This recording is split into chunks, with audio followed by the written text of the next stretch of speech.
पाकिस्तान में करप्शन बड़ा चैलेंज।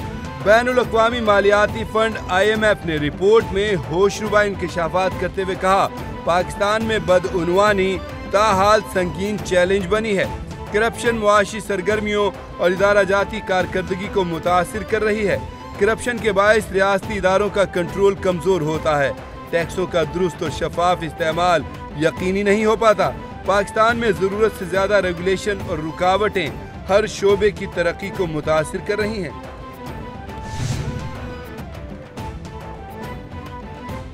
सदर ममलकत और वज़ीर-ए-आज़म का खैबर पख्तूनख्वा में फितनतुल ख्वारिज के खिलाफ कामयाब ऑपरेशंस पर सिक्योरिटी फोर्सेस को खराज तहसीन। आसिफ अली जरदारी ने कहा, कानून नाफिज करने वाले इदारे वतन अजीज का दिफा पूरी साबित कदमी से कर रहे हैं। वज़ीर-ए-आज़म मोहम्मद शहबाज शरीफ बोले, दहशतगर्दी की अफरीद के मुल्क से मुकम्मल खात्मे तक जंग जारी रखेंगे। मुझ समेत पूरी कौम वतन अजीज की हिफाजत के गैर मुतज़लज़ल अज़्म में अफवाज पाकिस्तान के शाना बशाना खड़ी है। पाकिस्तान और भारत एटमी हथियार निकालने वाले थे, मैंने जंग रुकवाई। पाक भारत जंग 350% टैरिफ की धमकी देकर रोकी। अमरीकी सदर ट्रंप ने कहा, टैरिफ लगाने का कहा तो पाकिस्तान भारत रुक गए। मोदी ने फोन पर कहा, पाकिस्तान से जंग नहीं करूंगा।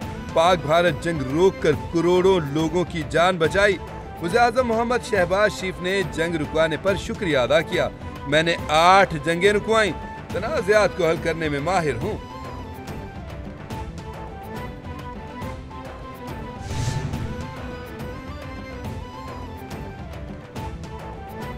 रूस की पाक भारत और पाक अफगान तनाज़ात में सालसी की पेशकश। पाकिस्तान को अहम इलाकाई शराकतदार के तौर पर देखते हैं। रूस को इलाकाई सलामती खुसूसन अफगानिस्तान की सूरत हाल में गहरी तशवीश है। जनूबी एशियाई ममालिक के दरमियान कशीदगी अक्सर बैरूनी क़ुव्वतों की वजह से भड़कती है। हम इलाकाई अमन और दहशतगर्दी के खिलाफ इक़दामात की हिमायत करते हैं। रूसी सफ़ीर एल्बर्ट खुरीफ की इस्लामाबाद में इंस्टीट्यूट ऑफ स्ट्रेटेजिक स्टडीज़ की तकरीब में गुफ्तगू।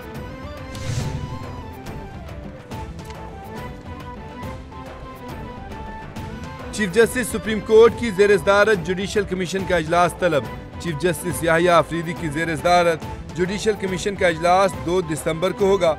बलूचिस्तान हाई कोर्ट में मुस्तकिल चीफ जस्टिस की तैनाती एजेंडे में शामिल। सिंध हाई कोर्ट में चीफ जस्टिस की तैनाती पर गौर होगा। सुप्रीम कोर्ट में जज की तैनाती भी जुडिशल कमीशन इजलास के एजेंडे में शामिल। सुप्रीम कोर्ट में तैनाती इस्लामाबाद हाई कोर्ट के सीनियर जजेस में से की जाएगी।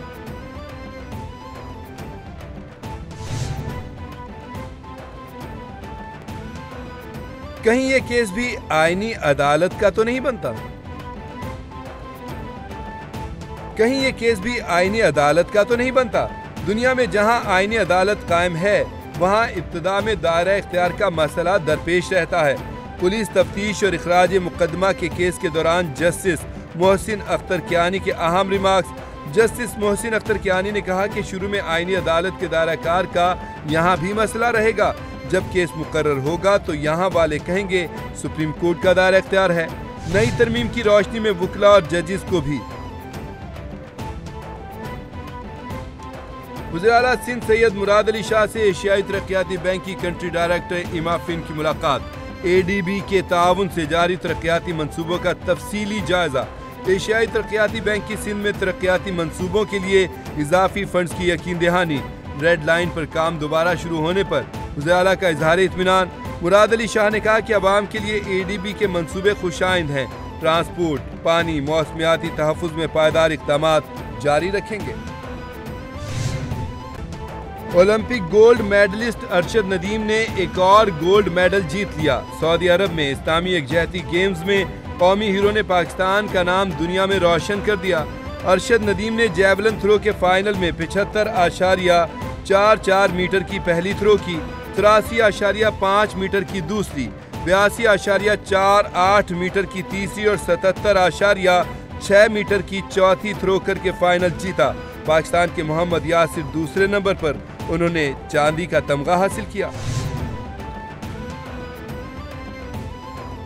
अमरीकी सदर ने मेयर न्यूयॉर्क ज़ोहरान मुमदानी से मुलाकात तय होने की तस्दीक कर दी। डोनाल्ड ट्रंप ने कहा, मेयर न्यूयॉर्क ज़ोहरान मुमदानी से मुलाकात कल होगी। نئے میئر زہران ممدانی نے ملاقات کی درخواست کی ہے۔ اتفاق کیا ہے کہ میٹنگ جمعہ 21 نومبر کو اوول آفس میں ہوگی۔ امریکی میڈیا کے مطابق mayor new York Dhahran Mamdani اور امریکی صدر ٹرمپ کے درمیان تعلقات ناخوشگوار رہے ہیں۔ ٹرمپ نے انہیں فنڈز جاری نہ کرنے کی دھمکی دی تھی۔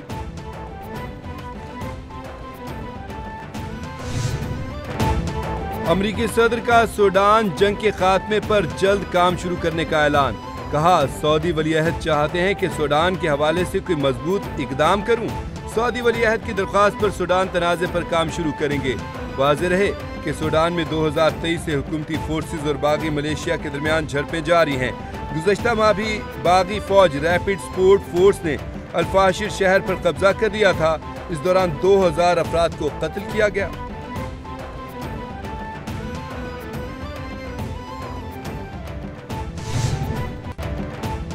دہشت گردوں کی سرپرستی اور محفوظ پناہ گاہیں۔ افغان طالبان رجیم نے ملک کو عالمی تنہائی میں دھکیل دیا۔ دنیا کے بیشتر ممالک کا افغانستان میں بنیادی انسانی حقوق کے غاصب افغان طالبان پر مکمل عدم اعتماد کا اظہار۔ افغان جریدے طلوع نیوز کے مطابق ماسکو میں ایس سی او کے سربراہی اجلاس میں افغانستان کو ایک بار پھر مدعو نہ کیا گیا۔ روسی سربراہی میں ایس سی او اجلاس میں پاکستان، چین، بھارت اور دیگر ممالک نے شرکت کی۔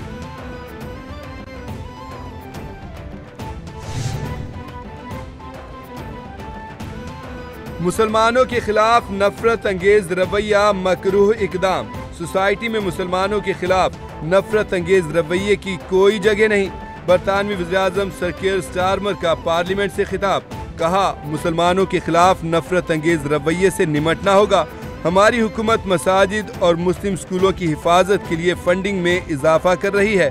نئی فنڈنگ سے مسلمانوں کے خلاف نفرت انگیز رویہ مانیٹر کرنے میں مدد ملے گی اور متاثرین کی داد رسی کی جا سکے گی۔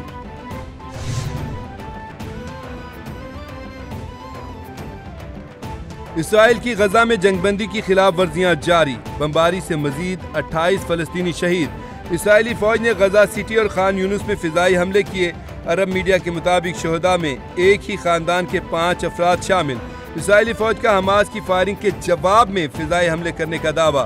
ادھر لبنان میں بھی اسرائیلی فوج کی جانب سے جنگ بندی کی خلاف ورزیاں جاری۔ 24 گھنٹوں میں 14 افراد جاں بحق، ایک عمارت مکمل تباہ۔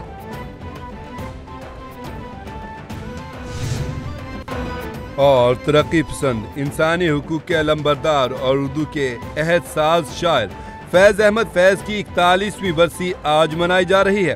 فیض اپنی شاعری کے ذریعے محبت، انقلاب اور انسانی حقوق کے پیغام کو عام کرنے میں کامیاب رہے۔ ان کی انقلابی سوچ آج بھی زندہ ہے۔ فیض احمد فیض کو نشان امتیاز سے بھی نوازا گیا۔ نقش فریادی، دست صبا، زندہ نامہ، دست تہ سنگ، سر وادی سینہ، شام شہر یاراں اور میرے دل میرے مسافر فیض احمد فیض کے کلام کے مجموعے ہیں۔